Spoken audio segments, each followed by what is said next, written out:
Hello, friends, and welcome to the Interworld podcast, where we explore the intersection of personal and collective transformation. My name is Yasha S. Wagner, and I'm a PhD researcher in the field of psychology, well being, and spirituality, as well as the founder of the Interworld Institute for Inner World Peace. You can learn more about our nonprofit by visiting interworld.org. Today, we have the great honor of being joined by a dear old friend and soul brother, Mike Word. Mike Word is truly a legend in the local community and beyond here in Colorado and all over.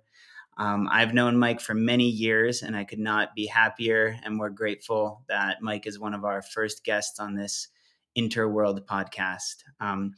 I see Mike as really representing the intersection of personal and collective transformation, which is our theme, and also really being a great representative and a great ambassador for what it means to focus on collective transformation, the transformation of our human society, a paradigm shift into a more sustainable and harmonious way of being. Mike Word is also an incredible artist, a hip hop musician, DJ, MC, and cultural ambassador of the hip hop culture and movement. So I'm very happy about that. We've played shows together. Mike Word has also played huge shows opening for acts like the Hieroglyphics. So I'm excited to get into Mike's creative and artistic process today.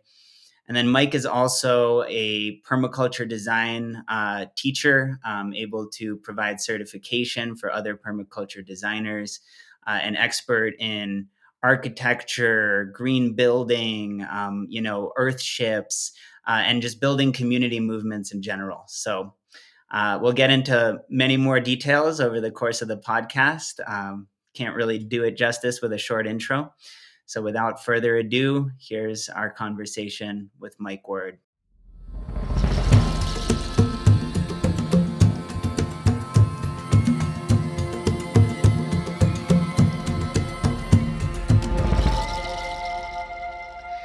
Hey, Mike, how's it going? Peace, Yash. Peace, brother. How you doing? I'm good, bro. Peace. Thank you for coming on. Yeah, thanks for having me. Yeah, so I don't know if I hit all the key points there in that intro, but I will just say briefly that we're also excited to do this event together for the spring equinox. I'm excited for this one. It's going to be a good one, and you're leading a workshop. We started to invent together what the name and the idea would be, and I think we called it like green architecture, like the art and architecture together was how you put it. So I love that. And I guess, do you want to go into just briefly anything I missed in terms of kind of your main services, your bio, anything else about your own work in the community to start? Yeah, no, you hit it on the nose. I guess I could expand on it or just like deepen that by mentioning um, essentially what who I am in the world, in this world, and to others and for myself. Like so which that's what we're talking about, right? The transformation individual inside and collectively. So who I am in those spaces I'm a steward of systems. A steward of systems is like really how you could explain what my purpose is on this planet in a nutshell. Is that we have these ecological systems that exist. We have social constructed systems that we have to manage, and financial economic systems. So ultimately, just how I see life, the experience of life is I'm interfacing into systems, and there's many ways that you could do that. Some do that by exploiting the system that they're interfacing, and others do it by contributing. Myself, I feel like it's a combination. You exploit the resources in your system, but you also have to like know how to replenish and contribute to the system as well. And in that process of in and out, that breathing in, the inhale, exhale, or whatever it is, the contribution and taking that, to me, is what you call stewardship. And and when you do that with a with a mindful approach, when you do that with a spiritual approach, spirituality involved in that, and a level of care, then that stewardship becomes, in my opinion, what we're meant to be on this planet. And that's managing the inflows and the outflows of energy and systems in a responsible way. And and I feel like that's just like the challenge that we're all facing as people on this planet right now, is that the people that are managing the systems, and setting the precedent for how to manage the systems, are not necessarily doing it with the highest level of care and mindfulness with the in and outflows. So Yeah, no, and I love that, and I think something that's really worth commending, and that I relate to deeply in terms of your work, is that when we can see that something's off, like when we can see that there's a problem, that the systems are not being stewarded or tended to properly by supposed existing structures of leadership and so on, yeah, then it's up to us to like step up and do the leading. It's up to us, exactly. yeah, to take responsibility and like actually be the stewards of the systems that we're in, instead of just Hmm. like, you know, playing victim and saying, "Oh, it's all messed up, so there's nothing I can do about it. I might as well just sit here complaining." It's like, no, people like yourself and people like those that we tend to work with and associate with are saying, "No, actually, it is up to us. We have a role to play, and how do we fix these problems?" And that's something I admire and appreciate about you, is that you recognize the problems and the existing ways that the systems are being mistreated in terms of our society, our ecology, our culture, and so on. And you're looking at solutions, and you're actually yourself engaging in participating, offering, helping contribute those. So I think that's huge, and I just want to pay respect to that. And yeah, when you describe systems, like, if people are still wondering, what do we mean? I actually, some of the most esoteric things that you said, actually, I think are also the most tangible and scientific, in the sense that, like, you compared it to breathing in and breathing out. It's like, what are we taking? What are we contributing? How does it all connect? And that's the nature of a system, right? It's like the interconnectedness of many pieces working together. Yeah, And I love what you said about breath, because it immediately brought up for me, you're talking about human systems, ecological systems. Like, what that brings up for me is just the image of how we're literally breathing out the CO2 that the plants are breathing in, and we're breathing in the oxygen that the plants are breathing out. That's this literal symbiotic, it's this example of like synergy and symbiosis in nature that we all rely on every single day, constantly. We're all doing it. We're all breathing. If we're listening to this podcast, unless you're a ghost, what's up? But if you're listening to this podcast in a corporeal form, like, you are definitely relying on oxygen emitted by plant life to be able to do that every few seconds, breathing in and breathing out. And so I just think that that's an example of something you say that people will be like, what do they mean breathing in and out? How is that a system? It's like, well, that's one example to illustrate right there, is like, we are, every single one of us, every single minute of every day, literally just interwoven and embedded into these larger systems of connection that we're a part of, like, through breathing, literally. yo, that's deep, because that makes me think about breathing more on a level of, okay, when you're breathing, you're stewarding a system, right? And it's breathing is something that you can do without thinking about it, without being mindful of it.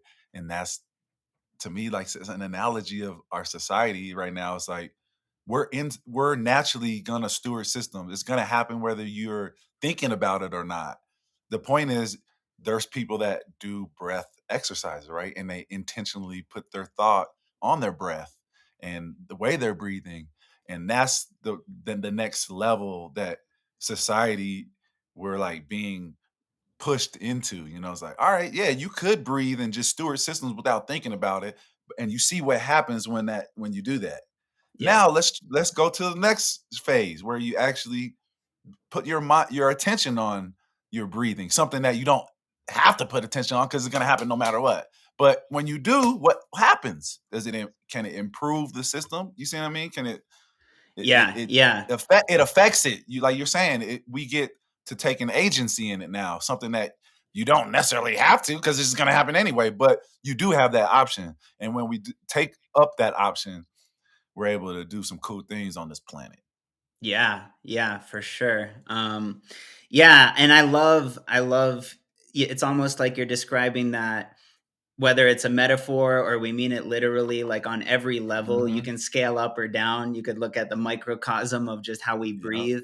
You could look at the macrocosm of how we live, what's our housing, what's our food, Right. what's our social network, all of that, right? How we spend our time. Like, you can Hmm. scale up and look at the big picture.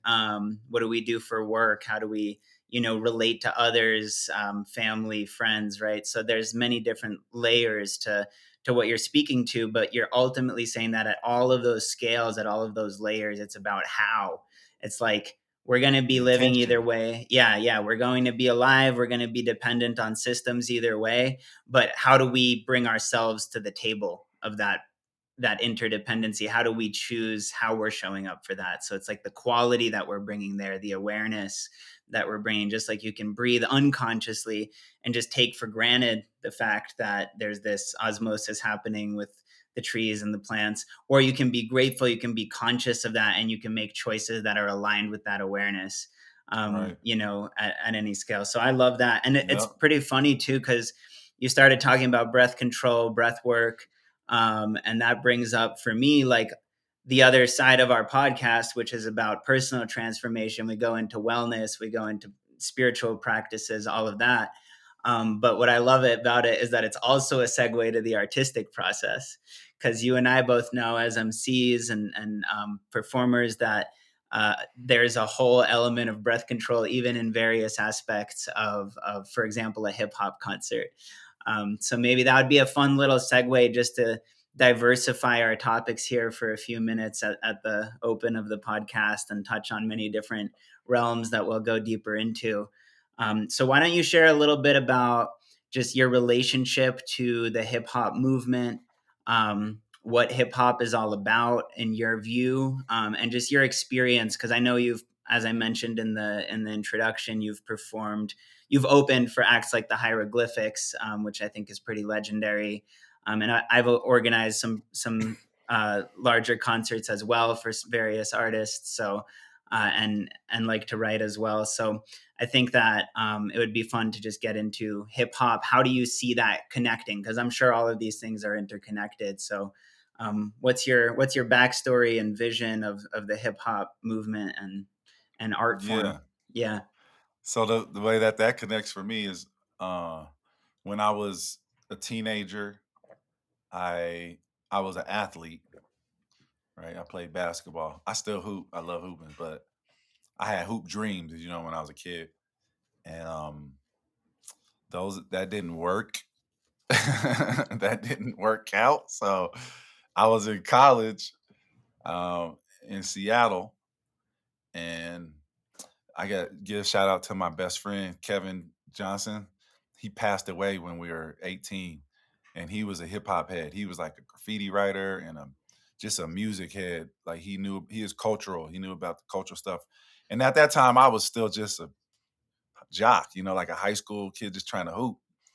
And and yeah, I have a true heart. So amongst all my influences and environment of just being a shallow person, being just kind of tunnel vision in certain things in life, like just playing sports or whatever.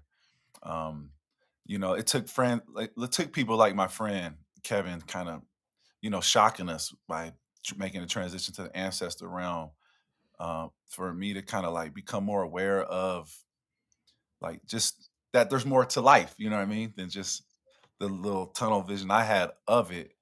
And so, that expanded my awareness and my just the meaning and purpose that I needed to have in life, when that all that happened, and you know in that time of my life when I was like 18. 17, 18 years old, leaving high school, going to college. And so, you know, I'm now no longer have these hoop dreams. I'm 18, 19 years old, and I'm in another state now. And, my friend just passed. And I started to, I always listen to rap music as a kid, but I never like being in Colorado and in Aurora where I grew up. We didn't have a real heavy just hip hop cultural influence as much as we had a industry rap industry influence, right? So I wasn't aware of the movement as a cultural movement as as a yet until and even though I had a buddy who was a graffiti writer, you know what I mean? It's like this shit was going over my head. I was like, "What are you doing? I don't. You're in hip hop. I don't know what that is." Like, he's like, "Man, trying to put me on," and I'm just like, I don't know. But like I said, after he passed, I'm like, let me look into this. What he was trying to holler at me about, and I went from being very like I don't know simple, just like not very dimensional person, just got person, man, to like super dimensional. Because my awareness just got expanded and I started to study the culture and the movement and not having basketball anymore, it like became my outlet. Like, all right, I need a creative outlet. And I just learned about the whole movement, man. I learned about, oh, that's what he was doing. He was writing graffiti. Oh, there's breaking. I could dance. There's DJ. I just got involved in the whole culture. And the rap shit was like, damn, I started getting exposed to artists that I can relate to. Versus as a kid, I'm listening to all rap industry artists that like Snoop Dogg and you know X-rated, like fools that are talking about shit that I'm like, I would never talk about that. And my lifestyle is never gonna be that. Like, no matter how many gang members was around me growing up, I never really truly was like, hey, put me in the gang. It was like kind of fantasize in the back of my head about being a gang member, but it was never like came to the front like, yo, I'm ready to be a gang member. None of that. So I never really related to that violence. So when I started getting whiffed and, getting a wind of this whole other pantheon of artists, it changed the game for me, because I'm like, oh, okay, I could talk about this shit. I could write raps, and then I started to connect dots on like, all right, what were my skills set? What was my skill set in high school? Because now I'm like in college and I'm like, this is bullshit. I'm ready to drop out. I dropped out of college, and the skill set I had was with people. I've always, regardless how goofy people are, I love people. You know, and so I'm like, I'm a people person, and then to be an MC, you're like interacting with people, and you're like representing whole communities of people. And so it just made perfect sense for me. Like, all right, this is my transition in adulthood. I'm gonna be a artist, a hip hop artist, and I already have these skill sets that I can relate with folks, and folks listen to me, and so yeah, I picked it up, the MC trade, and started writing. And again, like now I'm aware of it as a whole movement, cultural arts movement. And for me, it's like, all right, I got to get involved in all of these arts to qualify myself as a spokesperson for the arts. I can't just be a rapper and then that's it. Like, I need to know what breaking is. I need to know what graffiti is. I need to dig into crates. I need to make beats. So I just immerse myself in it as a Renaissance man. And I guess I'm one of the few Renaissance people at this time. It's like people will narrow in on one of the crafts. And and I have done that. I became a Renaissance man so I could be a spokesperson. So MCing is like the strong point of the crafts for me, in hip hop as an art form.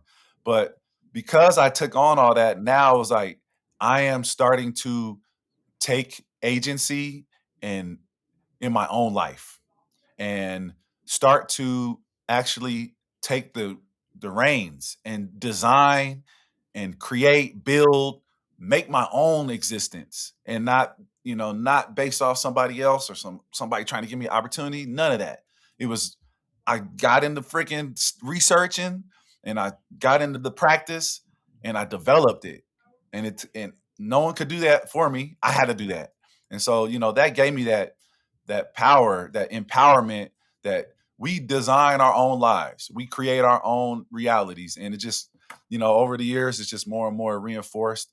And granted, it's funny because like a lot of the skill set I had in high school of like people listening to me and following me, it flipped. So I'm like, damn, like I got all these build all these skills and all this, and now it's like it's a tricky thing to get people to follow me. And my rap career has never really grabbed a hold and got any real major traction, economically and in society. And guess what? It still don't fucking matter because I'm creating my own life.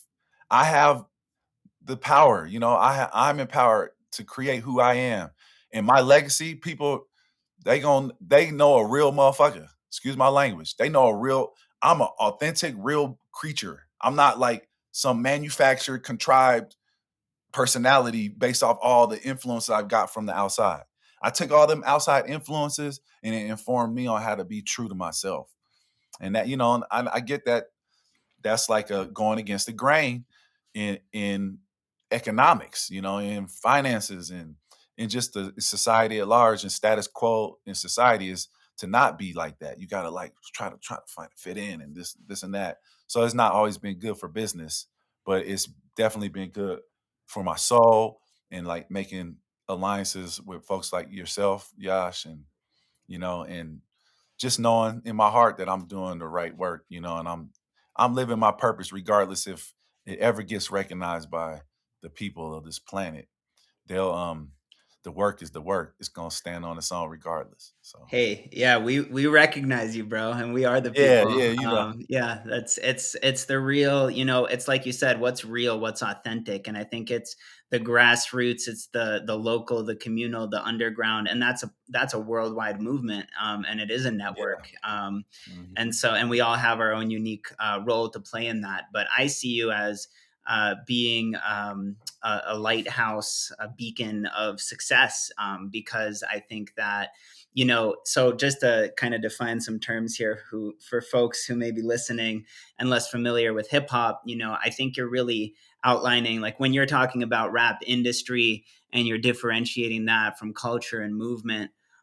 There's kind of this it's not a black and white thing, but there is this Mm. distinction within hip hop, where what we think of or what we call kind of mainstream, or industry. So mainstream hip hop basically being this entirely profit oriented and sometimes exploitive. I don't know if that's the word, exploitative. And extractive, right?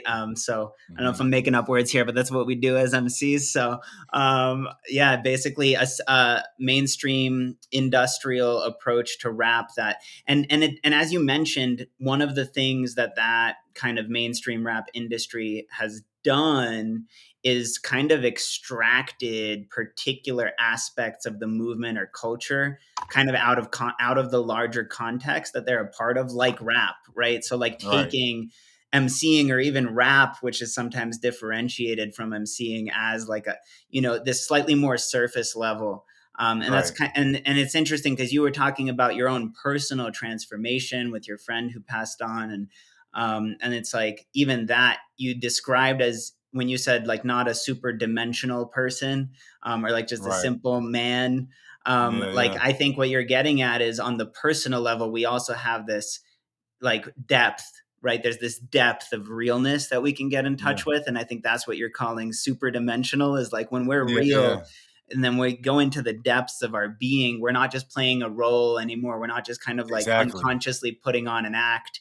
And then Right. when we're more in like that surface level relationship to life, we might just be kind of playing a persona, without the sense of depth and the sense of realness. And I think that that's the transformation that I heard you describing in your own Yes. journey. And it sounds like hip hop was a big part of that, where Yeah. you like directly aligned your relationship to the surface level mainstream rap industry and your relationship to kind of like yourself as a younger and more superficial phase of your growth, and you dove in with both, and you like got into the real underground hip hop movement and culture at the same time as you also discovered more depth to your own being and more multidimensionality to your potential as a human, right? And I see all of that as success. I think that that's what Absolutely. defines success, and that's the kind of thing that we need to all be working together to build up and lift each other up on, because otherwise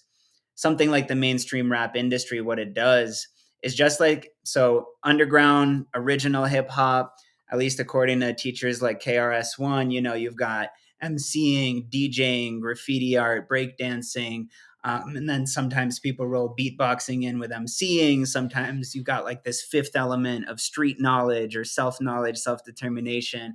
All of this, it gets pretty deep, but that's what we call the hip hop culture, right? And then the industry takes something like rap, extracts it, and in the same way that it brings that to the surface and just like takes it out of context, in the same way it might celebrate like, oh, you got to be this world famous celebrity or whatever to count.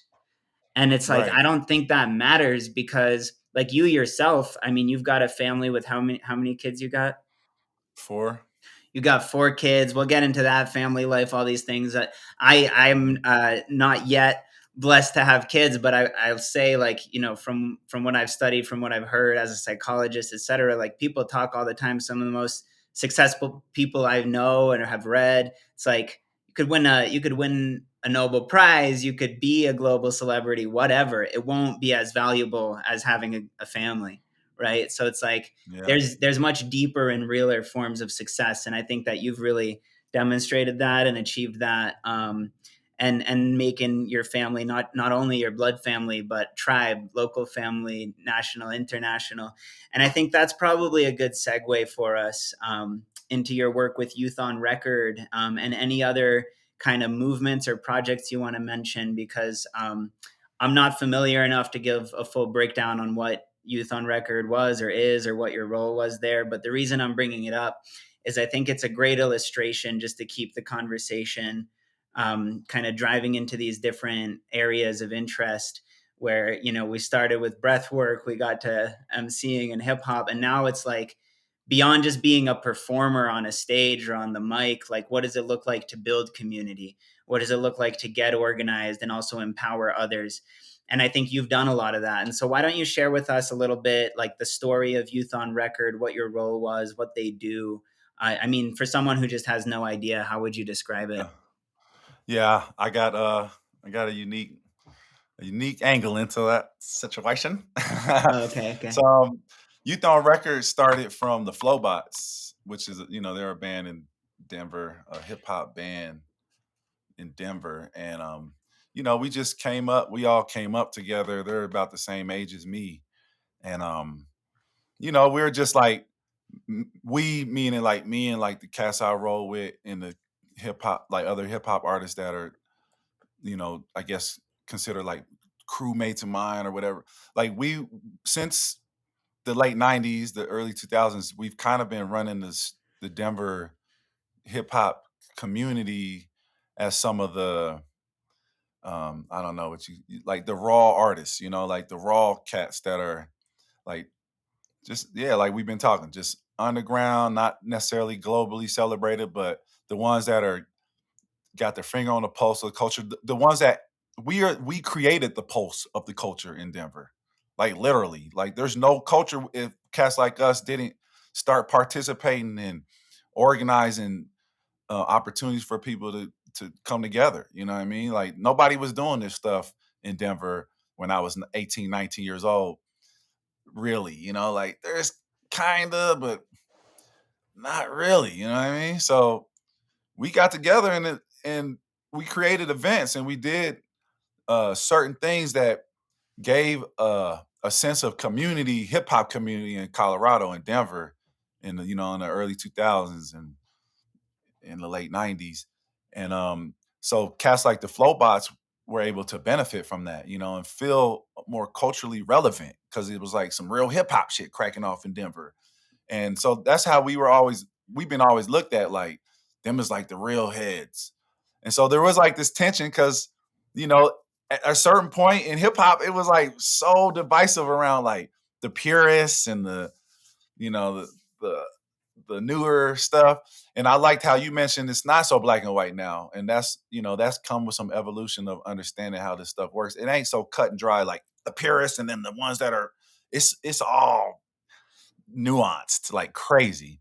So but we, back in the day we had that dynamic where like Flowbox was like the corny cats and we was like the raw heads. So they kind of looked to us, and the corny cats back in the day had to like look to the raw cats to get a little bit of validation culturally. And I didn't shun people that kind of maybe had more of a self-conscious about their image in as an artist. I never shunned cats like that because I felt it too. I know what it feels like the imposter syndrome and all that. And we come from Denver. Denver is a watered down ass place for culture, period. Anyway, so no, the most potent hip hop shit in Denver is still watered down as hell compared to like other places. Like if you went to the Bronx or something, you know what I mean? It's just what it is. So the Flowbots got a little bit of commercial attention and success or whatever you could say. And they started the organization flowbots.org. And it eventually, within a year of us doing stuff, like they asked cats like me to come on and help be a part of it. And essentially it was like teaching artists, right? And it's like a creative and youth empowerment through creative education. And they had a dope model at first. They were going into the schools and setting up contracts with the schools to have working artists come in and be teachers, and the kids got credits for the classes. So instead of us doing like after school programs and shit like we was doing, we can go into the classrooms and kids can actually learn from us and get credit to graduate from high school from it. And mind you, before this happened, we were already doing this. We're in Denver. There's no music industry here. So we like, yeah, we're doing a gang of shows and doing our own events, but nobody from no record label, no industry cast, no, with any money or any of that shit is coming and messing with us. So our default was always going into the schools. That's how we can make some money to feed our families through the arts. It's like to teach other people about the shit. So we were already doing that. So that's why Flowbots was coming to people like me and Baba Fly and cats like that to get some more reference. Because literally me and my boy Jared J Red, he's a dope dancer, one of the tightest dancers in the world. He a legend out here, but he gets slept on too. We were creating programs when we were at 19, 20, 21 years old for schools to learn about learn about real hip hop, and essentially like we were on a mission to clean up the negative image of hip hop that was portrayed in the mass media, and it was just like such a righteous movement that we were like, yeah, we gonna go in and show these kids that rap ain't just about the drug, sex, and violence that America was founded on. It's like it's more to that. It's more to it. This educates people on knowledge itself. All of dope stuff that it could do for people. So we was doing that, and then like I said, the Flowbots caught on to it. They got a little commercial success, so they were able to start a nonprofit and get some artists to come support them. And that's what we did. We went to those schools, and that's where I was able to really develop out my what I'm able to offer to the world in terms of my like expertise and like the unique ways that the knowledge bases that I'm connected to intersect with in my life, which is like I'm saying in the beginning, stewarding ecological systems, stewarding financial systems, and stewarding just the social systems themselves. And you go into that social systems, that's music culture. That's all. That's heavy in the social systems. And then you start thinking about what are all the jacked up stuff going on that's hindering humanity's development and progress. And it's like stuff like economics, a bunch of people in poverty, a bunch of people like don't have enough under resourced. And I'm still under resourced. I'm 43 years old and I'm still dealing with the same issues of being under resourced. But I know I have firsthand experience, so I can go into the schools and start to break that shit down for the kids. Like, yes, under under resourced, and these are the outlets and these are the places that you need to start putting your attention to change that. Nobody's going to change it for you. So the same thing with me. I've been focused on those things for a decade, and I'm barely moving the dial on it. But if I didn't, then I would be even broker. I'd be even more under resourced. You see what I mean? So it's like bringing those things into the schools, and then obviously ecological is like the foundation of our existence. Like we don't exist without a flipping planet and all these the resources that the planet itself is providing. And so that's the foundation. So I had this like 3 pillar approach to teaching, again, just because those are the to me, in my opinion, those are the main systems that affect us on a like personal level and collectively. It's the ecology of the world, it's the financial systems, and it's socially how we're interacting. And so yeah, man, that's the Youth on Record story for me, and I did a lot of contributing. The idea was like we had MC school, and it was like you got to build people's social responsibility up, and the youth social responsibility, and give them instill in them that sense of responsibility to society before you let a motherfucker grab a microphone and a pen and a pad and start running their mouth. That's the problem with the hip hop shit now. It's like it's a bunch of kids running their mouth and have no sense of responsibility towards society. So you got all these corporations and executives that can just take advantage of these young boys and girls because they don't have no sense of responsibility towards society. They just like I'm just trying to make some money. And it's like, nah, when you talk about money, you got to talk about the environment, the ecology. You got to talk about people. You can't just talk about money in a silo. You can't just talk about people in a silo. You can't just talk about the environment in a silo. Them joints all intertwine so heavily that if you ain't figuring out how they intersect and work together, it's again, we just mismanaging the system. So that Yeah. was Youth on Record for me. I contribute to them as much as I possibly could. And again, without getting too deep into the drama of like the industrial nonprofit industrial complex and all the crazy stuff that happens there and the injustices that happen there, which I experience still. I haven't justice hasn't happened. All the contributions I have given to Youth on Record, they left me hanging. I'll just be real with it. They kicked me to the curb once I didn't fit their model no more. And they were like, oh, we can't have artists that are working artists be 1099 independent contractors. We have to now hire W-2 employee artists. And now it's like, now you're taking these artists that are trying to build their music career and you making them have a regular job. And those are just things that I couldn't agree with. And then, but I am grateful for Youth on Record for giving me a platform to be able to like just develop how I offer knowledge to people.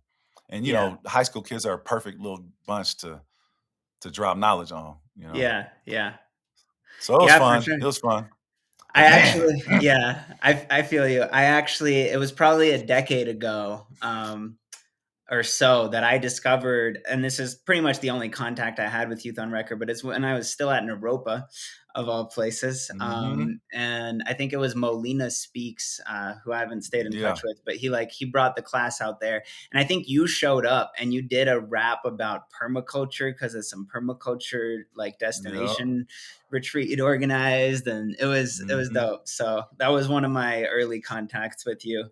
And that's I what's know, up. yeah, and I know, I like what you're saying about that it's not black and white, or echoing that, because we Yeah, were it's just, nuance. yeah, and we were just talking before we came on camera about my friend Erica Badu, who obviously is like at that celebrity sphere, but it also represents the roots too, of the movement. And I love that, famous line in one of her songs that like, it's bigger than religion, hip hop, it's bigger than the government, hip hop, right? So it's like, I think that really represents why I'm saying the grassroots, the underground, the local networks. It's like a mycelial network of culture and intelligence that's built among people hmm through events, through gatherings, through community, all of that. That's what we're all about in our organization too.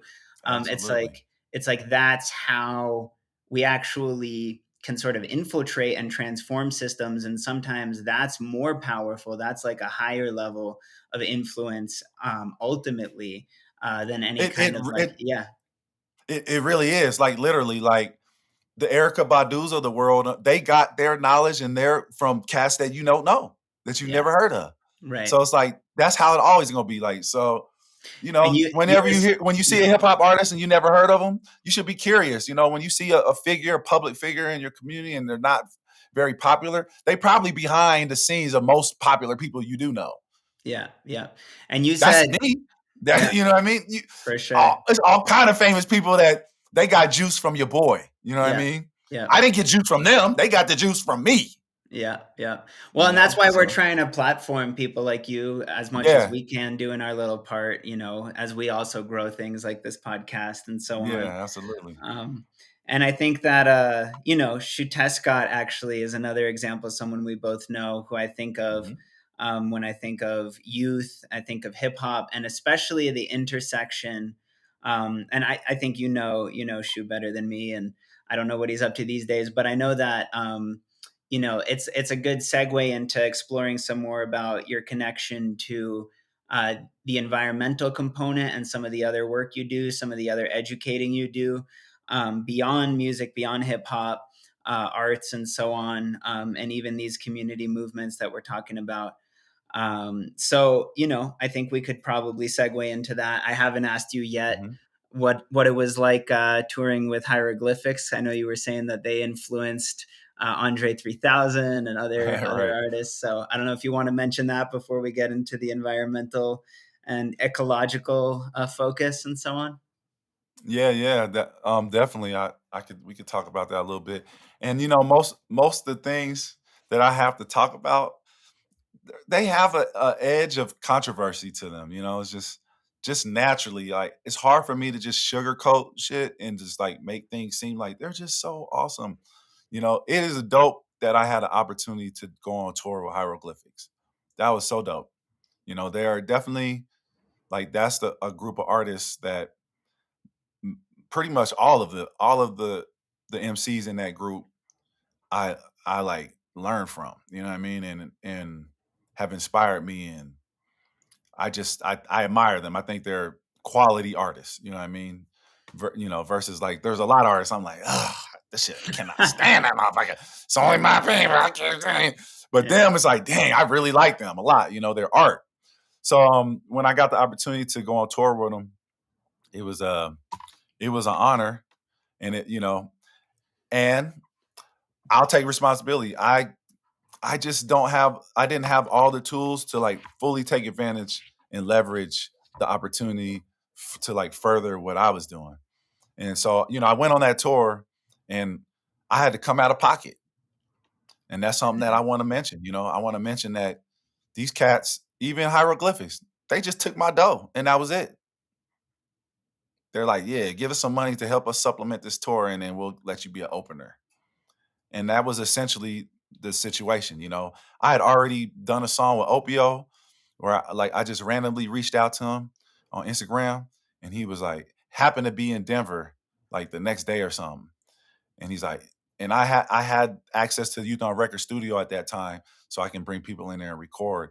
And he was down to come and record with me, but for $1,000, right? So I had to pay him $1,000, and it took me. He didn't make me pay up front. It took me a bit to get the dough to him. So he came in there, and I want to acknowledge those aspects that they're not just totally like cutthroat trying to hustle cats like some people I know with clout do. But at the end of the day, it still was like they're just trying to get some dough. And it wasn't like I didn't get like a relationship where I'm like really a working relationship with anybody. When on tour with him, Opio didn't even think, he didn't hardly say two words to me on tour. I just paid that nigga $1,000 to be on one of my songs and we barely interacted, you know. So I just want to give people the real on it, the real. It was a grind, it was beautiful to do the shows. I'm built for that type of stuff.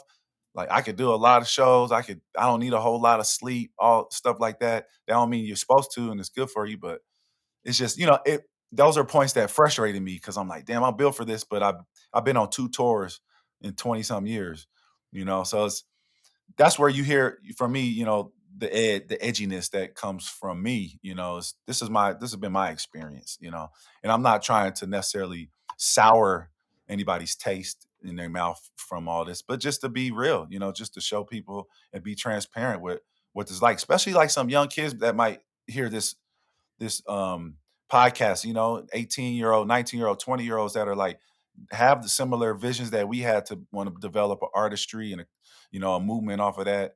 And just know that, 9 out of 10 cats, even if they're good people, they're not looking out for you. They're just looking out for their own stuff. and you have to be the one to look out for yourself and advocate for yourself in every scenario, no matter what. Even if it's good people you're dealing with, they're not necessarily going to be looking out for your best interests. So I came home from that tour broke. My lady was pissed at me because I wasn't home for a month and a half or whatever.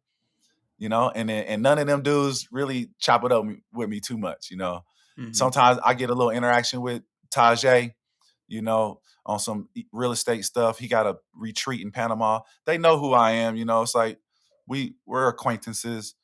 But yeah, man, I it's an interesting thing, man. Yeah, And then yeah, you see other artists that just get a lot of love from somebody with some clout, and they bring them on tour, and they look out for them, and they make sure they get taken care of. So, like I say, it's shit. Like we're talking about, this is very nuanced. yeah, It's all very nuanced. So, and it's particular to each situation. You can't just go into something with like some cookie cutter idea of what it's going to be about.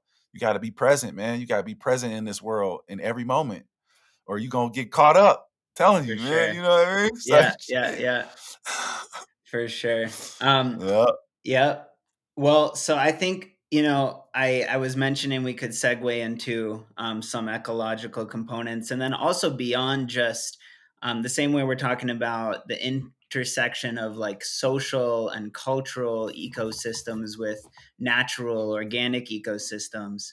We're also talking, like in your case, you are very much at the intersection, not just of like the human, cultural, and natural ecosystems, but also, how that looks in terms of, for example, where like permaculture and gardening and organic farming, all these things, land stewardship intersect with uh, architectural design, green building, and like earthen building and so on. And you gave an incredible presentation that I know we all loved at the Sustainable Living Conference a couple years back here on our land, in the 40-acre eco village that we're developing, Interworld Eco Village now we're calling it, near okay. Colorado Springs. And we were kind of opening some interesting conversations about what we can do there. We're entertaining the possibilities of like a permaculture design certification or some other workshops that we might do with you here in the future. And I think you came down again a few months after that for the big Heartfire Festival that we did, played a show. And I know we had a pretty amazing gathering that year. A bunch of Indigenous elders came in from abroad as well. It was super special. Yeah, that was So dope. yeah, thanks for supporting all of those events. And I love the workshop that you presented about like the whole history. It was very multidimensional and very beautiful, of green buildings spanning all the way from like ancient stone architecture to how does this relate to what we want to build today on land like this, with Hmm. community as people, right? And I'm pretty sure you've got a whole like food forest vibe going maybe at your place in Boulder. So if you want to share about, maybe we start first with the permaculture, with the environmental and ecological components. Like, what does it look like?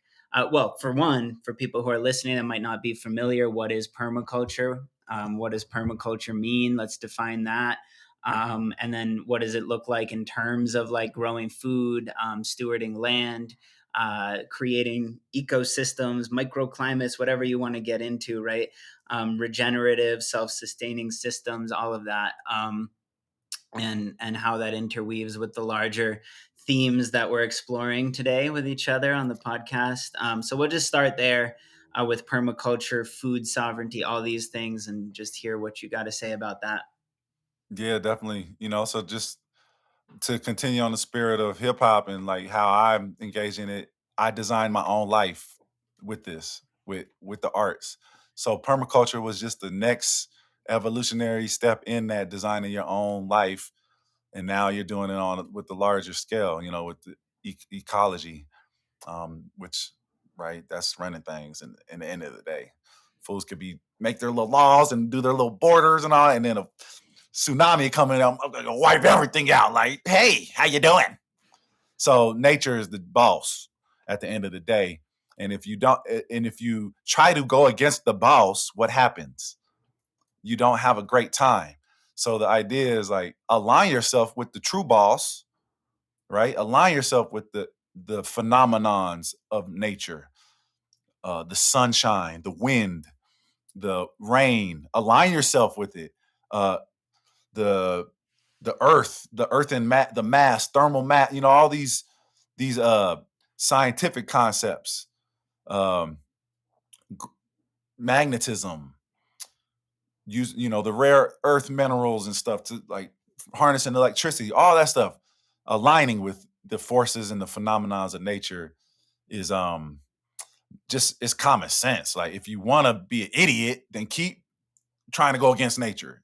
If you want to have some intelligence and some wisdom, then you're going to eventually have to line up with the forces of nature. So that's just ultimately what I did. And when I was 17, I had cancer. So that's something I didn't mention. I had cancer when I was 17. And so that made me uh, look in some more. That's like, oh, I could be dead off cancer. Like, so it's like, what is this? And the doctors, you go in the doctors, and just the indoctrination of what cancer is to people is that you inherit it. Like it's genetic. So you're doomed, man. Like, you doomed. You got the chance for it. And I could never just accept that. Like, that don't make no damn sense. I'm just predetermined to die from this? Nah, that don't make sense. So I started getting into some research about it, like what is really going on, and I uncovered scientists like doctors like Bruce Lipton and Joe Dispenza, cats like that, talking about quantum physics and uh, what do they call it? I'm forgetting the name right now. It's around how your genes adapt to Oh, environments. I don't know. I don't Epigenetics, epigenetics. Yeah, epigenetics, yeah. epigenetics. So I started like getting into epigenetics and stuff. And basically what the gist of epigenetics and all this is that your environment, you may have these like genetics, these genes that have this, like the material in them has the potential to express itself as cancer, but it only does it if you put it in an environment to stimulate that. So it has to be in the environment to stimulate that expression. When I was 16, I worked at Wendy's. Every night I came home from work, I could scrape my skin with my fingernails, and a film of oil would be on underneath my nails. My cancer was a clogged sweat gland duct. Hello, environment. So I was like, all right, it's your environment. That's what's doing this. And so what do? You design your environment then. You don't just accept the toxic ass environments that have been given to us, the toxic ass systems, infrastructure stuff that's been given to us. There's got to be something beyond it. And that's where permaculture and all that stuff came into the mix, right?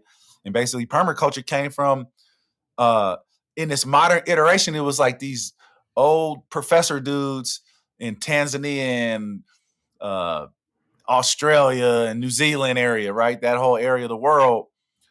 This dude named Bill Mollison, this cat named David Holmgren, and they basically they were in natural environments, receiving information, doing research and learning from natural environments, marine environments, forest environments, stuff like that, desert environments, and just learning from nature itself instead of like some dude telling you about it or some book. They were learning from nature itself, which is our ancient roots on the planet.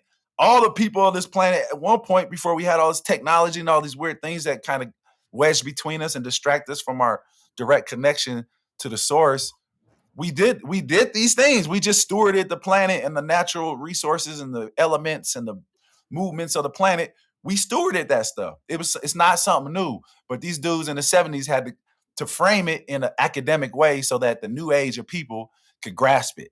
Because they're, new age people, most of us are in cities. We're not living with nature the way we were before. So they had to create a system for us to grasp it. And so permaculture basically came from permanent agriculture, like designing agricultural systems that can exist in perpetuity and not just like you have to plant seeds every year and then harvest and then plant every, you know what I mean? So it was a different concept of like, okay, nature has succession, and you can have a garden as a forest garden, and you can steward systems, right? That's essentially what it was. It's like learning how to steward systems. So that's why I like to say what I say about, you know, permaculture it's not just about food, it's about stewarding all systems. So that's how I got my information on that. I'm a steward of systems. It's from permaculture, you know. And again, it started with agriculture, but it's everything. It's energy use, waste treatment, social structures, financial, economic systems. It's everything and how to manage it in a responsible way, an equitable way, where the energy goes in the system where it's needed, right? So some Hmm. places in the system you might need more energy than other places. That's why we call this stuff equitable and not just equality. Everybody get the same. Nah, every element in the system doesn't need the same stuff. Everything in the system needs what it needs, and we need to be in touch with that so that we know how to get everything in the system what it needs. And yeah, so that was permaculture. You know, it allowed me to like just deepen my work of designing my own life and empowering myself, taking empowerment to myself, and creating conditions for other people to empower themselves. Because that's my mentality is that I can't empower nobody else. That's some like savior shit, colonizer shit. Like I'm gonna come in and empower people. Nah, I'm gonna create conditions so that other people can empower themselves. That's when it really is potent. When you make the decision internally to make the move that you're making, not because somebody else convinced you to. You see what I'm saying? Yeah. So we create conditions for that to happen. Hence, environments. We create healthy environments where your genetics can express themselves in the highest, best way, not cancerous ways. It's common sense. So yeah, we take that. I'll take that type of information in that spirit wherever I go. That's why I got permaculture wraps. That's like some of the most famous eco hip hop cats. They learn how to do that shit coming to my house. You see what I'm Yeah. saying? Yeah. Coming and Yeah. hanging out with me. You see what I'm saying? It's a lifestyle of being healthy and being in touch with the planet and the forces of the planet. And so yeah, matter of fact, tomorrow I'm gonna be doing some stuff with Flows, which is an organization in Boulder. Michelle and Ramon Gabriel Parish. They Who's doing also they teaching got at the also presenting at the Equinox event that we're doing together. perfect. So yeah. Dope. So yeah, I met them like 10, 15 years ago at a green festival, and our kids were like little McNuggets. They was little people at the time. Now they all grown, and we're still collaborating. And they got this thing called 5 to 500, the People's Planet plan for the planet. So a plan for 5 years, all the way for a plan for 500 years. And so I'm getting with some other speakers to do that tomorrow. Candy Debaka, and I'm spacing out the other speaker, but we're just talking about how to get some, just introduce some ideas to the community that shows up on tangible things that we can start to do in the next 5 to 500 years, Love to that. to make the world healthier. Love that. And yeah, so we doing that. We doing stuff. I'll be my part in that is talking about earthships, and just earthship colonies, earthship developments. That's why I got into finances and real estate. It's like, again, instead of sitting around bitching and moaning, complaining that I don't have access to land and I can't do all the things I want to do, I just got to figure it out. So starting to figure out how to do real estate and get access to land. And from there, we could build out developments and have more ecologically sound and aligned housing for people. And then that creates more dignified work for people. So now you could like cats coming out of the prison system, put them to work building earthships, some shit they could be proud of, they can feel good about, instead of like just regular ass construction job where they just toxic as hell, poisoning the planet some more and stuffing people in boxes that's not taking care of them. So it's like it's all kind of ideas we got that this is the long game. It's a long game. This is 5 to 500 year plan. This ain't it don't happen overnight, but it also is not something that just sit on our hands and just somebody else will do it. It's like we got to do this stuff. So yeah, I'm doing that. Like you said, we gonna do our thing with permaculture. We working on setting that up. I'm gonna be working with my buddy, one of my partners, Damien. He's a part of Frontline Farming, and I don't think he's a professor at Regis anymore. I think he's at Metro now. I'm not sure, but we're setting up a PDC, a permaculture design course for the college students, and so that they can actually get a certification as well as some credit for college graduation. And just having a unique voice in there. I've been we had a Boulder permaculture design course that got hijacked from me. I will be raw with y'all about everything. I'll name names too if you want. You see what I'm saying? It's like that. So that got hijacked. It's a lot of equity. It's a lot of equity that's needed in these communities, and injustice that's gone on that's not addressed. And a lot of cats that had the power to address it and run their mouth about how they're, for the people and for equity and all that, didn't say shit when I was getting railroaded. So just again, this is nuanced. People act like they're for your benefit and for the world, but really they're self-serving and they just trying to build their own career or some goofy shit like that. It's happened many times. So discernment, being able to like pick up on a nuance is something that will be very valuable for people that actually have pure intentions and pure hearts in this type of work. um and just know, you're not alone, and you might get messed with by people with not pure intentions, and it's okay. Keep moving, keep going. That's I'm telling myself that. And Oh so yeah, man. yeah, I can yeah, relate. man. I can relate. Yeah, I you know already about it. know, man. You Yeah, already yeah. know. Um, Yep. but yeah, no, I love that you're mentioning the stuff we're doing together too. I'd love to hear more Yeah. about the 5 to 500. It's going to be super cool that both you and Ramon are at the event, March 22nd, Valley Soul. Yeah. So in case we don't get to details on that one, people can just learn about it at interworld.org/equinox. If you do want to see the whole lineup and the plan. And bro, I know we didn't book you for a set, and we can see the lineup's crazy, crazy busy. But if you happen to stick around and you're there all night, we put a little window into the concerts too, where just like all of us could get on and cipher and have a good time. So we'll Right, see what right. happens with the music. But the workshop will be midday. The event's going like 10 a.m. to midnight, so it's going to be full on. And I think Ramon Parrish, who's also a professor at Naropa University, specifically asked to be like placed close to you in the lineup so he could stick around for your workshop. And he's So. kind of been I've been connected to him for about a decade as well now, and Mhm. got his input on the overall vision and design of this particular event. So yeah, I'm excited to work with both of you at the Sweet. same time on that one. Um, yeah, and let's see. So I think you started mentioning earth ships and housing, and I want to get into all that Mhm. before we wrap up here.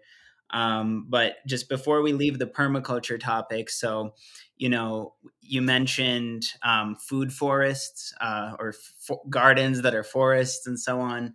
I want to Mhm. hear more about your own spot in Boulder there and what you're growing, what your experience has been with that. You mentioned Yeah. how it goes beyond agriculture. It includes everything. And you mentioned energy, like here at our land, since we got here, we're on well water. We've got about a dozen people living together, kind of in a communal housing arrangement. We're developing a Mhm. pretty big vision for our land design here. But since we got here, we've added a yurt where we do our events. You were in there. Um, which is actually reminding me that we should maybe find a way to get you a TV screen or a projector or something in case you have a presentation to go through at Valley Soul um, in a couple weeks. So, yeah, Yeah, yeah, we'll figure it out. yeah. But anyways, we got a yurt and then we got solar power set up here. We want to put a pond in. I know water collection can also be a part of these designs and so on. And we've got desertification happening in this area of southern Colorado. So it's a pretty wild place to be dealing with the winds, the harsh conditions. So it's definitely a Mhm. beautiful experiment to explore what does it look like with our land design here to transform a desertified landscape and create a little oasis and so on. So, It's the funnest. um, It's the funnest one, if yeah, you yeah, ask me, yeah. to do it on. Yeah, so that's why I'm super excited to work with you here pretty regularly. We're also all about education, so we'd love to get people college credits wherever they're coming from. If we want to bring college Yeah. students here, we could find a way. And there's local permaculture communities as well. We could see about involving. But I'm excited for that. I'm excited to work Mhm. together, see what happens in the coming months and years. Um, And yeah, so before we get into the earth ships, the green building, all of that as one of our last topics, why don't you just share a little more about your like hands-on working with the soil gardening experience? Like Hmm. what's it like? Because would you call your yard in Boulder almost like an urban gardening type of experiment? Like you're not on some land in the mountains, you're like right there in I'm in the town. city. Yeah, so Yeah. like how much, so for someone who's It's an listening and oasis. exactly, that's what I'm saying, right? So whether you're Yeah. in the desert oasis of like the farming land outside of Colorado Springs, or you're in Right. the concrete oasis, in Brooklyn, Yeah. or concrete jungle, or in Boulder, wherever you might be, Yeah. for someone who's Yeah. listening and they're like, oh, one day, when my dreams come true, someone's going to give me, my own personal 40 acres. That's one of the things that I Right. always find funny about people trying to build Reparations. community. Yeah, well, for real, we do need to find ways for people to have access to land. But I also think that it's Hmm. it's a shared process. Like it's something that we need to Yeah. do together. Come Yeah. together to be able to cultivate land because it's here. So it takes collective learning to work with each other. Yeah. And but for Which is the someone, hardest thing, right, right, right. Because working I with each other. encounter, yeah, exactly. Because I encounter It's people who easy just to get your hands in the dirt, but definitely. getting other people to cooperate with you, that's the trick. Definitely. And I'm mentioning it because I encounter like building a community, people who romanticize the idea. Hmm. But in their mind, what it means to build a community is that it's one day I'm going to have my community. It's like, well, Right. the point of a community is it's a community. So like you've got to like be ready to participate in a larger organism. Hmm. So yeah, it's a fascinating study. But in the meantime, I just wanted to hear like for somebody who might fantasize or romanticize, like, oh, one day I could do permaculture, one day I could have some community land. It's like, well, look at Mike Word. Like, you don't need no one day to get started. Like, you're right in the heart of Boulder. Like, how much stuff are you growing? What do you do with your yard right Right. there? So, why don't you share with us that experience and what advice you'd have to someone who might just like have even just a yard to start with, or an urban gardening experiment, or just like food foresting on a small area? Like what does that look like and what's your experience been with that? Yeah. So, there's been studies in permaculture, just to like off the top, where in the urban settings, like smaller, like not rural farm land, there actually is like per square foot, it's the highest productivity. So you can yield the most in the smallest square feet, in the smaller areas in the urban environment. So literally, we could, if the like grocery, everybody's has the fears like the grocery store shutting down and stuff like that. That would be awesome because it would force everybody to then start to grow their own food again, and we could totally feed ourselves and our neighborhoods, growing food in our yards. And even if you're like in a apartment, all that, you stacking functions, you stack, you're growing, so you could like, you don't just grow on the ground, you can grow in buckets, Vertical, like yeah. into vertical into the air, so there's that. Yeah, that's the reality of it, is that people that want to do this, they do it. You don't have no excuse. You do it. You figure out ways to do it no matter what your scenario is. And I get the whole mentality that, oh, when I do this, then I'll do this. Like, I get caught up in that stuff too, like when I got this, you hear me talking about I'm under resourced. Like, that comes from that mentality of like, man, when I get some more resources, I'll do even more stuff. Which in a way, yeah, but in a way, you don't need a bunch of resources to go do stuff. The resources of nature are plentiful and provided to us, you know what I mean, in abundant. So yeah, man, just in my yard, that's what we just started doing. Like, we got some rain buckets and started catching rainwater off a nasty roof. So, more resources, I could change the roof and get a clean roof. Then we could actually use the water as potable water. But in the meantime, I'm gonna at least catch water, and I don't the laws, they got all kind of Colorado laws around catching water. You're not supposed to stop the flow of water and all this stuff. So, we work around whatever goofy shit they got going on to do what's necessary. So, that's one thing I mentioned, just slowing down the water on your land. That's first and foremost, no matter where you're at, you know, you gotta assess your water situation. And in a place that's like where you're at in the desert, you got not only do you assess the water situation, you got to plant the water first, right? You know how we plant plants, you plant seeds. Well, you got to plant water. You got to design the landscape so it can hold the water, like you was mentioning, ponds and stuff like. That's it. You have to design the landscape to in relation to the water. That's first and foremost. So, we do that stuff and do little cute earthworks and just always observing and paying attention to how the water is moving on the little land that we have access to. And then from there stuff will grow, bro. Like if you got the water right, then you won't have a problem like with things. So then you just start learning how the different plants like different conditions in your little space, and these conditions are nuanced as well because you have little microclimates in your little space, right? You might have a spot where there's a bush and there's some shade right there. Certain plants will like that more than others. Another spot, you might have wide open the sun. Certain plants like all that sun versus others. And just like learning that trial and error, planting plants. And, I have a bunch of teachers and getting plants from teachers and nerding out on plants and buying them from the forestry and just, over the years, just messing around, buying specialty plants. Like I had some pow seeds once. I didn't figure out how to get them to grow, but it's because you need the perfect microclimate in our bigger climate in Colorado versus if you're in the Midwest, it's just the perfect climate anyway to grow a pow tree. You know what I mean? So it's just like little things like that, and just engaging in the process, yo. Just this constantly pops up in my head, and it's constantly I'm getting smacked in the face with the concept and the reality that we got to just enjoy the process. You got to like engage in the process and like be alive in the process, and then so you're not so tripping off the results. And if you're alive in the process, you'll get harvest. It might not always be the ideal harvest, but you're gonna always get a harvest because you're active in the process. Yeah, And so yeah, that's you what we get do out here what on you our put land. in. Yeah. Yeah, What's exactly. Yep. yeah. So we built little, we got like a little experimental earthship in the backyard, and we got all Hey. little structures we built, and a bunch of trees are on the land. Some we planted, some were planted before we got here. This used to be like where I'm at. It was like a peach orchard or something. So there's still a few peach trees from that orchard.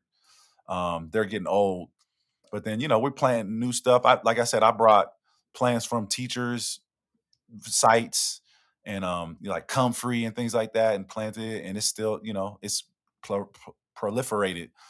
Then there's just the native plants that grow on the land, choke cherries and things like mullein, which is not necessarily native to here, but it's just definitely it's here now and Yeah, it's it part of the grows. picture now for sure. Yeah. Yeah, yeah. And That's just awesome. so many, like I think we got like 80 plus over 100 herbs that just grow, and I maybe planted 10 of them, 20 of them.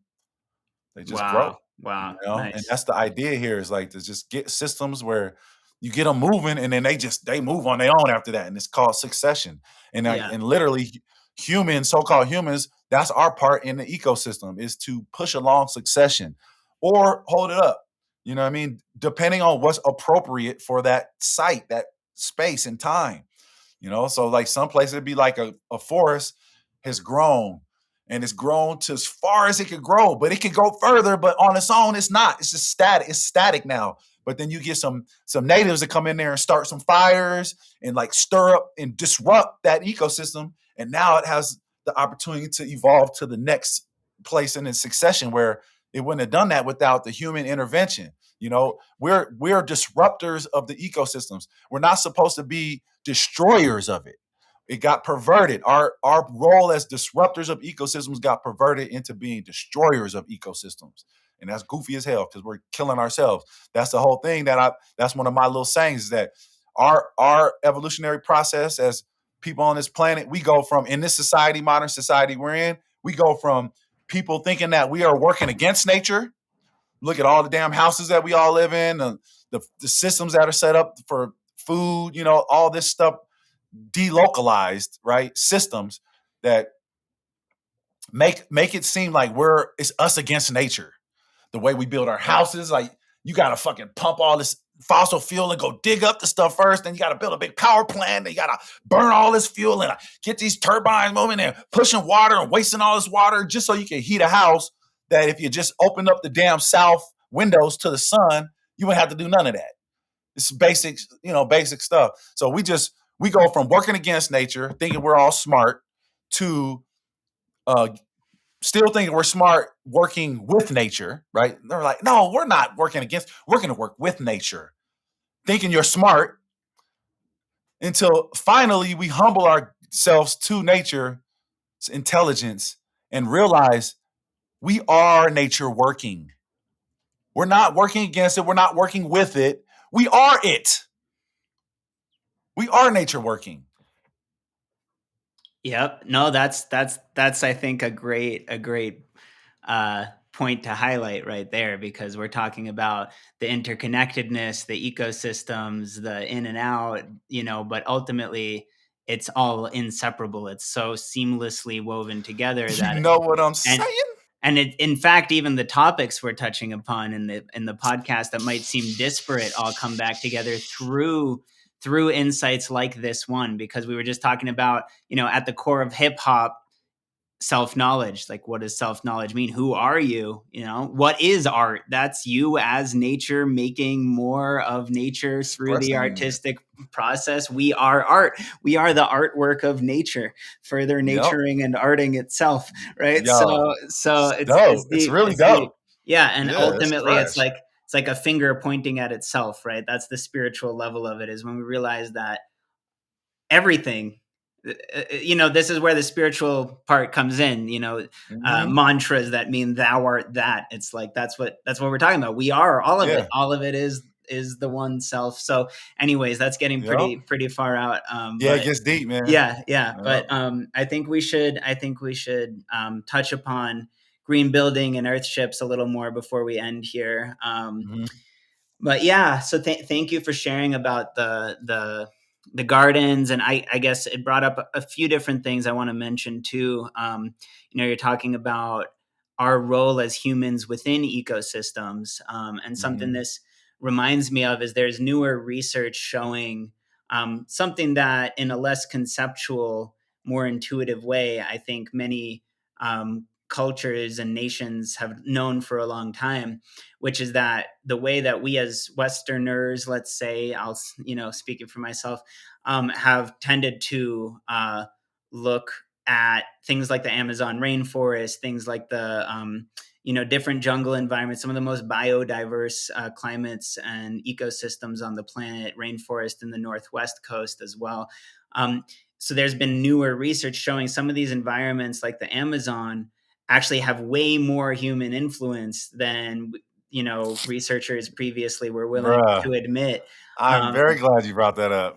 yeah, and in fact, it's gotten to the point where they're starting to look at the percentages of different plants, different influences. I mean, for one, the whole human history is being disrupted, because now, you go to different parts of South America and you find a coconut that's from the, Oceania, from, Mm-hmm. Polynesia. You're like, all right, well, first of all, hold up.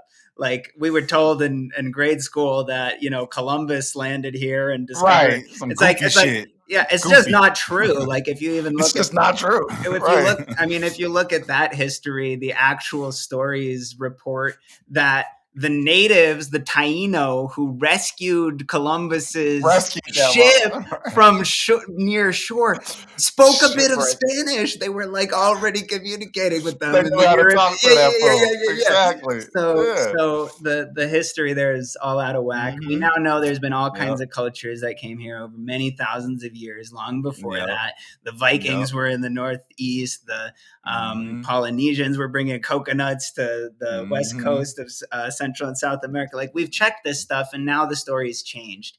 And a big part of what's changed and still changing and starting to enter a little bit more the popular, consciousness and mainstream mass media and stuff. Little by little, they still resist it, but people are starting to become aware. Like, no, Mm-hmm. these many of these tribes, first of all, were advanced civilizations, but also what does an advanced empire look like? Because we have ideas about what it looks like, and we don't really understand that.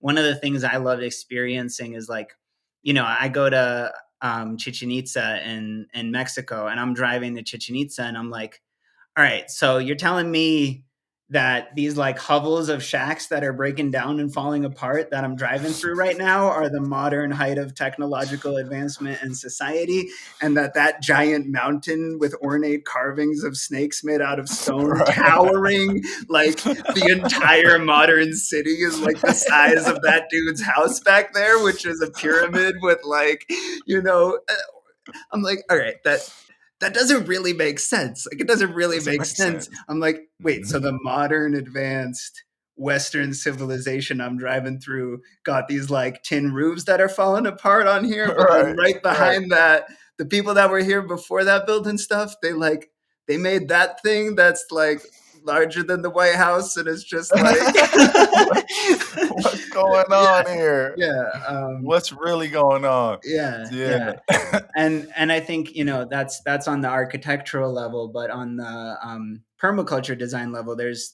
tribes like the Kogi Mamos are from the Sierra Nevada in Colombia, and some of the Mhm. Kogi people, and some of these very mysterious tribes. There's a movie called Oluna, and I've had the honor of meeting some of these elders as well. And so they have incredible teachings, incredible stories, and from what little I've seen, they have these reports, for example, of some land that's being depleted, like the river dried up and the forests dying, and they give it back to the Kogi, and they take over And it's stewarding the land, and you don't see what they're doing, but like, oh, like the river's back. you see the results. Yeah, the river's flowing, like the forest's growing. Like, how'd you do that? Right. And this is to my point here is that we don't understand what an advanced civilization might look like always, because we have our own version of what we think that looks like, Right. but we don't know how to get the river to flow again in a freaking year or whatever, however fast they did Right. it. Like, we don't know how to do that.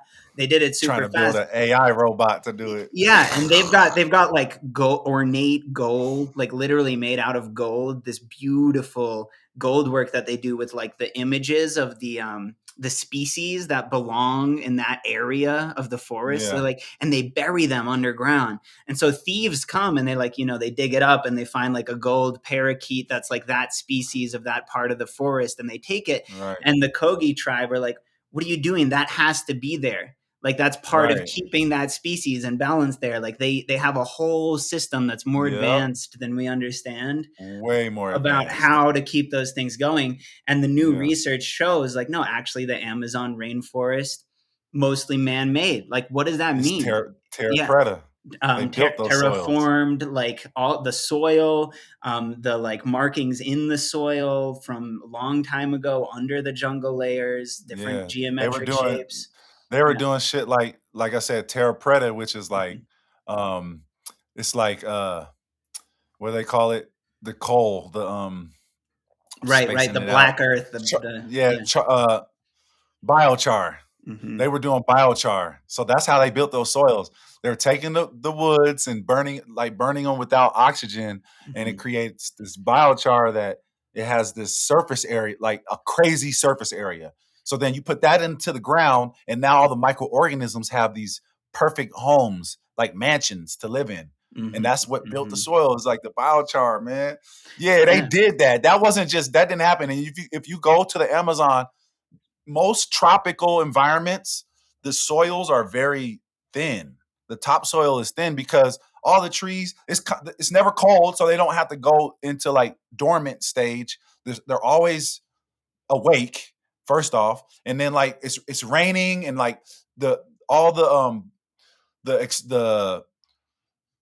foliage, the stuff falling off the trees is constantly cycling right there on the surface. So all the rain, it's like the plants just get to absorb the nutrients right off the top of the surface in most tropical environments. You go to the damn Amazon though, and them soils are mega deep, bro. They're not thin topsoils. They're like some places them shits go like 20 feet deep, like topsoil going Yeah. like 10, 20 feet deep. Yep. That's crazy. That's crazy. Yes, Yeah. design and stuff. We design this, like, we are supposed to be Yeah, designing. exactly, and it's amazing because now there's books coming out, now there's studies coming out, and the experts are starting to admit, like, "Nope, looks like most of this, these are the layers, not like, starts with the soil," like you're pointing out, which is important, and that's, like, the foundation, that's crucial.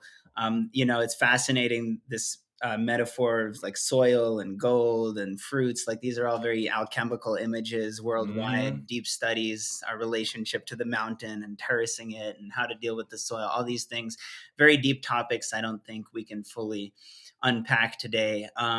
But even just the layers, the choice of plants, all of this, like attention to detail, it's designed. Humans played a role. It's just a different type of relationship than what we're familiar with seeing. And Exactly. some of the First Nations that are still running the show in terms of taking care of the planet, we don't even have contact Yep. with yet. They might not be showing themselves yet. So there's a Yep, lot we yep. don't really know, and I think we tend to have a bit of hubris around our technologies and our scholarship. I think there's a lot of beautiful things that our culture's created, but Mhm. then at the same time, there's also, the fact that it's way more fragile, and it's in some ways misaligned, than like our current civilizational paradigm, the current Mhm. zeitgeist, the dominant societal norms and structure could crumble. And now people are starting to realize that you used to be, fringy to start telling people you should grow your Right, own food, you should build your own house, you should start your own right. community, you need to learn Man, we this were stuff. weirdos 20 years ago. Yeah, I yeah, was a yeah. weirdo 20 years Yeah, ago. People are like, right. "What are you What are you talking about?" talking about? Now Right. now it's like Now, everyone's spooked, everyone knows, like, "Oh, well, right, what if my food systems did get disrupted? Like, what if I wasn't secure in my housing and my TV and my right.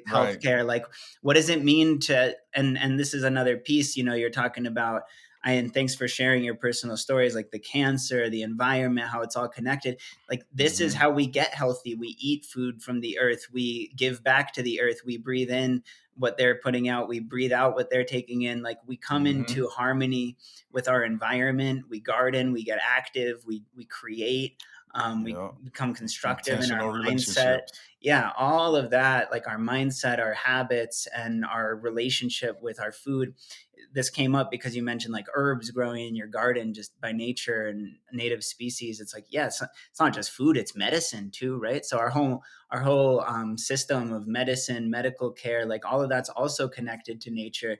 And even if you Mhm. want to, give props to, the Western mainstream medicine and so on, that's fine. But most of those pharmaceuticals extracted directly from plants too. So And what forest? right, The right, Amazon. exact, Like, literally. I wonder why. Yeah, and the medicine people in the Amazon are well aware of what the different plants do and how to properly treat that. But we've Yep. got like, I don't know, I don't forget what it was. Synthesizing shit. Yeah, and I'd Yeah. have to double check it, but it's like most of our compounds we're actually getting from there, from the Amazon, like the Yeah. majority, right? But Yep. we only know a tiny minority of what the actual plants there do and what they are. Right. Yeah. Because we So isolate one little compound in them, like, and okay, we're let's only just put familiar down with this. we're not as familiar with the different species that are there. We don't know the Yep. range beyond what we've already studied. So, Right, yeah. and they're them to take their effect, they're in relationship with other plants and us Mhm. versus like Western medicine. They're like again, they're isolating little parts of them, and Right. they're not in relationship with nothing. They're like just isolated part and then just throw it on people, and that's the And only amplify relationship. it. Yep. Yeah. And It's crazy. yeah, yeah. So, anyways, let's wrap up here Mhm. with a quick exploration just in relation to the architectural element and also, you know, if we're instilling this sense in people, oh, maybe the systems we rely upon are less stable and less advanced than we realized. Maybe the dominant systems that we're relying upon in our society are going to have to undergo transformation, right? A collective transformation. That's what Yep. we're talking about, a paradigm shift. Yeah. It's like how do Yep. we approach that? How do we participate in that proactively? Rather than being caught off guard. What does it look like to um, build a more aligned, harmonious, sustainable civilization from scratch? What are the different components of culture and civilization that we need to be in relationship with. And building structures, shelters, is a part of that, just like growing food and medicine, and learning how to get along with each other and create and learn and so on.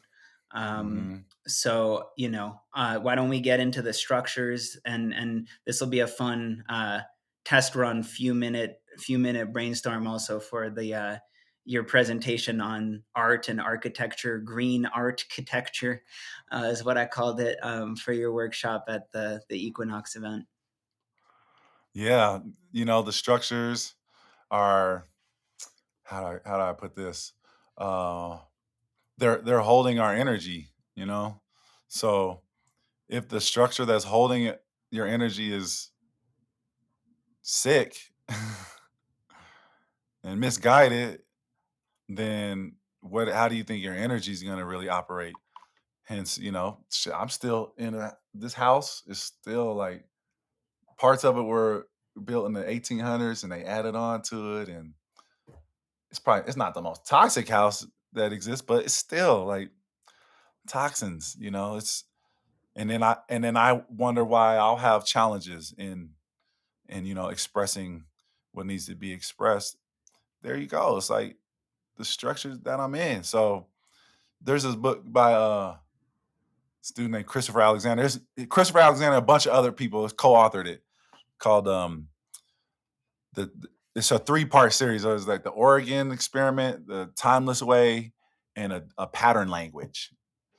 And in a pattern language, Christopher and all the other authors, they talk about when you build structures and just designing environments for so-called humans to exist in.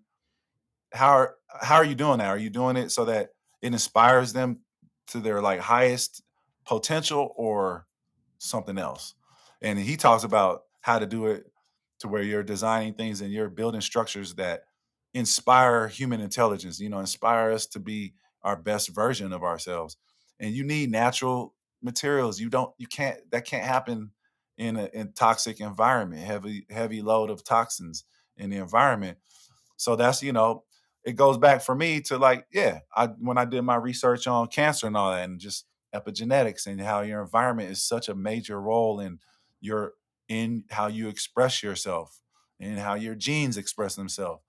Are you expressing yourself for degeneration? Or are you expressing yourself to regenerate? You know what I mean? And be healthy. And the structures that we live in literally shape that. They shape our energy. So to start to push forward the idea that we need to reimagine how we build our structures that we store ourselves in, our energy in. Um, it's like to me, like some of the utmost importance. That's why it's like some of my biggest work, that I'm looking to do. Look, I'll show you. I'm gonna take this off my wall real quick. Yeah, go ahead. Gotta get up high. And we want to just, we're wrapping up here, so if we want to Yeah, touch on the kind of the background with earth ships and the trips yeah. you've led for groups. Yeah, wow. So drawings, like these are drawings that I partnered with the architect I've that heard sees of the vision of bonsai. of the Yeah, green building. That's my boy Bonsai. they're in are Um, they in Golden? I think they moved. They're like Denver Golden area. Like they were over in the north side at one point. But we've been brainstorming, just having ideas on how to build healthier structures. And so this is like a visitor center. This is like where people come learn, restaurants, and it'll be in a community. This is a whole community. You got like there's the visitor center, but then you have residential areas for people. And this is like a rough design. Obviously, we'll build this out to to the whole permaculture design where we get a site plan, we get a area of land to do this, and then we're like I said, we're assessing the water first before we ever build any buildings. We're looking how to plant the water and build the infrastructure for the natural environment, and then we come in with the built environment, and it's set up perfect. It's set up in a proper way. But yeah, we're just that's the next steps of this is like implementing these designs and these developments in real life in society. And we got like ideas on how to do it where you do it in phases. It's still like we're still in that people are learning about it phase. So you build space for people to learn in, and then you start to build out like a few multi-units, multi-family units where people can you can get people in there and just rent it for a night, like start to experience what it's like to be in a structure that's actually healthy for you. That's how I did it. That's how it impacted me so strong. It's like when I was uh my daughter, my 20-year old, she just turned 20 last week. She was 5 years Congrats. old. And I took her, thanks. I took Yeah. her and my family, and then two of my friends and their ladies and their kids. And we all went to the Earthships in Taos, and we stayed like a week there, and we had my daughter's birthday there, and it changed the game for me because I was like 5, 6, 7 days in a Earthship, a self-autonomous building that is a living building that's taking care of me. The water is providing me water from the sky. It's growing food in the building. It's purifying the air from the plants that are plant. It's um, treating the sewage. You know what I mean? The thermal mass in the building is uh, in a way that it's thick walls and they're insulated, and then the windows are open to the sun in this environment where in the latitude longitudes we're in, to where the sun hits the walls and charges up the walls and it heats the space without any fireplace or any HVAC or anything like that. So there's no tubes, no life support connected to this house. If you look at natural or the conventional houses that we all live in, it's like all these tubes and shit plugged up to the house like it's on life support. Like it's like in a hospital bed, plugged up to all these tools, versus these earthships and these other natural buildings that we're learning how to do. They don't have all that. They're just, like I said, they're, instead of fighting against nature's phenomenons and forces, we're designing and intentionally building so that it's lining up with the phenomenon, right? You can catch the water, you can catch the sunlight, charge up the house and warm it and cool it. You can catch, you can grow food and treat sewage and clean air, and it's, it's common sense. So yeah, we building those, man. I built a few, and built a couple in Taos. We built one in southern Colorado and San Luis Valley. I did like a hybrid one where we built like a earth bag walls and still did the whole earthship concept of you orientate it to the sun. And then yeah, I've done some, like I said, we built one in my backyard. I helped these people in 2020 during the pandemic build a earthship in Pueblo, and so that's the idea, is like we have a whole system where we could do this, and you get 30 to 50 volunteers that contribute a little bit so that we can feed everybody. It's not like we're trying to make any money off of the people volunteering. The idea is like we have enough resources to feed everybody while they're there, and they can learn how to do this and take it into their communities and their areas. So that's what we did in Pueblo, and help these folks build their house. We built the shell with them. It took like a month and a half, and then they finished the rest over another year or so because they could do that. And then, but yeah, we got ideas to do this on large scale. That's what I'm doing tomorrow. I'm gonna present on how you could like build earthship colonies, essentially, just subdivisions. Yeah. That's the idea here. Yeah, and then Yeah, it's amazing. refurbish these neighborhoods and use the same approach and the concepts of aligning with the forces of nature, and do that with refurbishing places, like adding greenhouses on existing structures and knocking down fences on blocks and adding sewage treatment in neighborhoods, and just a good thing to look is like transition towns. They got good concepts on how to start to make the transition, because that's where we're in now. It's like we're in transition mode, so you can't be too hard on yourself that we got to use all this crazy shit, but just know that you got to use it intentionally, like oil to soil, things like that, right? Like using a big tractor to build earthworks. That's, you're using fossil fuels and some of these older paradigm energy sources, but you're using it to build into a new I future love stuff, that. so it's Yeah. transition. No, this is a perfect place, I think, just to share my last notes and to wrap up. Yeah. I love where you took this conversation. I love everything we were able to touch on. and it just gets richer and richer. So it's hard to end. Breaks my heart I to know. I cut it know. short. Yeah. But I did want to just chime in and say, like, what you're touching on right now, it's near and dear to my heart, because we've got an eco village here, and what you call in transition town, like, that's so relevant. I mean, we're literally planning to rent tractors but to do earthworks like this year. So it's definitely integrating old and new. We're going to be basically doing the Walapinis, the underground greenhouses, submerged greenhouse Yep. project, because that's an example. Again, stacking functions. We're going to deal with blocking the wind out that gets really strong here, deal with blocking the Yeah. pests out that come every few years and eat up the garden. And then we're going to face south, have the sun coming in to these underground submerged greenhouses, or Walopinis would be a traditional name. So maybe we'll collab on that, and maybe next time I'll take out my designs. You just inspired me. I love that. Yeah. I love the art. I love architectural drawings and renderings. And actually, we've got these 5 year, you mentioned 5 to 500. We got 5 year land design plans here that we're launching this year. And I'm Dope. super excited for that. Our 500-year plan goes beyond to like a global network of eco villages. But for the next 5 years, we are going to go scope things out in Japan soon, but we're going to start with, Dope. right here on this land in southern Colorado by Colorado Springs that you've seen. Basically doing like a hybrid as well, not necessarily earthship, but we have this geometric design, kind of an artistic design that we're calling the eco grid, made out of what we're calling geostars, these like octagonal structures. We're going to put partially submerged again for passive cooling on the land here, and have some natural light as well.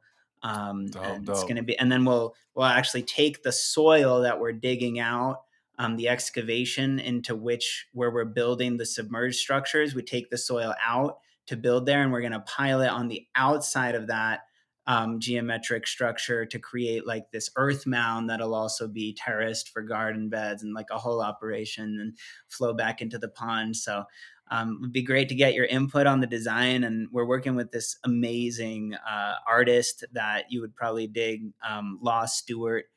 He's based in Texas, but and he'd probably help you with your projects if you ever want to look him up. Law Stewart, he's a really cool cat, really nice guy. Tight. Maybe we can even bring him to the March event if he wants to come up from Texas, and show the people, like right after your presentation. We could play. He's making like animations, 3D virtual video, like reality videos of what the structure is going to look like, the whole design, like what you just Right. showed me.